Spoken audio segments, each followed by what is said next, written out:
Hello everyone and welcome back to another video from Gameplay Classic. In this video, I'm going to show you how to live chat with the support team on Lords Mobile. So let's get started right away. First of all, open up the Lords Mobile game on your device and complete the basic tutorial levels if you haven't done so already. Once you complete these levels, you will gain access to the main menu, from which if you wish to chat with the support team, just tap on the expand button at the bottom right corner to see the gear icon. Tap on this button and then tap on the help option.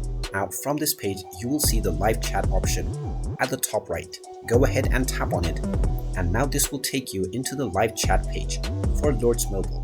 Just tap on the category of your issue and you will be paired with a representative with whom you can directly chat and send your message.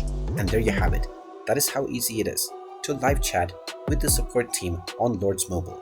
If you find this video helpful, make sure you hit that like button and subscribe to our channel if you haven't done so already. Also ring that notification bell to never miss another update from us.